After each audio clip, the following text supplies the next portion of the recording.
এই গরমকালে গরমের উৎপাতে তো আমরা খুবই বিরক্ত হয়ে পড়ি, আর তার সাথে সাথে এই পিঁপড়ের উৎপাতেও। এই সময় পিঁপড়ের উৎপাত এতটাই বেড়ে যায় যে কোনো মিষ্টি খাবারে তো পিঁপড়ে লাগেই। যদি আমরা একটু অবহেলা করি, আবার অন্যান্য অনেক খাবারেই দেখবে পিঁপড়ে হয়ে যায়। আবার দেখবে আমাদের ঘামের গন্ধে বিছানার মধ্যেও পিঁপড়ে হয়ে যায়। ছোট বাচ্চা যদি বিছানার মধ্যে শুয়ে থাকে, চট করে তাকে পিঁপড়ে দেখবে কামড়ায়। আর এই গরমে যদি পিঁপড়ে কামড়ায়, সেটা বাচ্চা হোক বা বড়ই মানুষ হোক, প্রচণ্ড বিরক্ত লাগে। আর এই পিঁপড়ে একবার কামড়ালে খুবই জ্বালা করে। আর এই পিঁপড়ের জ্বালা থেকে আমরা বিরক্ত হয়ে বাজার থেকে কেমিক্যালযুক্ত ওষুধ কিনে আনি, কিন্তু তাতেও দেখবে খুব একটা কাজ হয় না। আবার সব জায়গায় সেই কেমিক্যালযুক্ত ওষুধ দেওয়া যায় না। তো আজ আমি পিঁপড়ে তাড়ানোর একদম ঘরোয়া আর খুব সহজ পদ্ধতি নিয়ে এসেছি, যেটা তোমরা ইউজ করলে পিঁপড়ে বাড়িতে আর কখনোই তোমরা দেখতে পাবে না। তো দেখো, এখানে আমি নিয়ে নিয়েছি দুটো কর্পূর।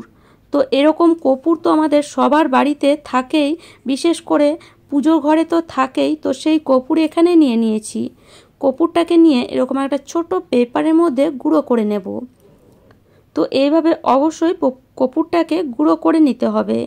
তো দেখো, কর্পূরটা গুঁড়ো করে নিয়েছি, আর খুব সহজে এটা গুঁড়ো হয়ে যায়।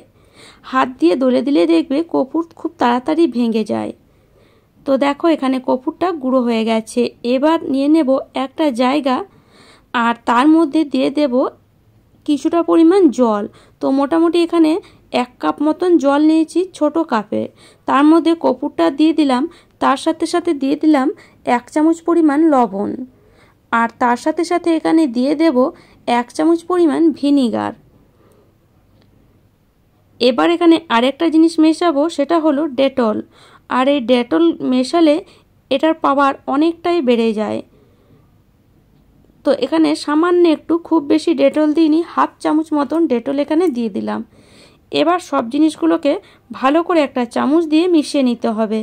আর এই যে আমরা সলিউশনটা তৈরি করলাম, এই সলিউশনটা দিয়ে তোমরা যদি প্রত্যেক দিন ঘর মোছো, দেখবে এই গরমকালে বাড়ির মেঝেতে দেখবে পিঁপড়ে ঘোরাঘুরি করে। তো এই ঘর মুছলে কিন্তু এই পিঁপড়ে কিন্তু আর তোমাদের বাড়ির মেঝেতে ঘোরাঘুরি করবে না। তো এই জল বানিয়ে অবশ্যই কিন্তু এই জলে গরমকালে ঘর মোছা খুবই দরকার।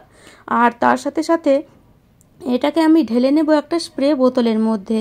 তো কাঁচের জায়গাটার মধ্যে ছিল বলে ঢালা অসুবিধা হচ্ছিল, সেজন্য আমি আরেকটা বাটির মধ্যে এটাকে ঢেলে তারপরে এটাকে ঢেলে নিলাম, যেহেতু স্প্রে বোতলটা আমার ছোট। তো তোমাদের কাছে যদি বড় স্প্রে বোতল থাকে, সেখানে ঢেলে নিয়ে পুরো ঘরে এটাকে স্প্রে করবে। দেখবে যে কোনো জায়গায় পিঁপড়ে হচ্ছিল, পিঁপড়ে কিন্তু আস্তে আস্তে সরে যাবে, পিঁপড়েও মরে যাবে। আর পিঁপড়েগুলো দেখবে যে কটা বেঁচে থাকবে পালিয়ে যাবে। আর যে কোনো খাওয়ার জিনিসের পিঁপড়ে কিন্তু আর লাগবে না। বাড়িতে যদি পিঁপড়েই না থাকে, তাহলে খাওয়ার জিনিসে কি করে লাগবে? আর এর স্মেলটা অনেকক্ষণ পর্যন্ত থাকে।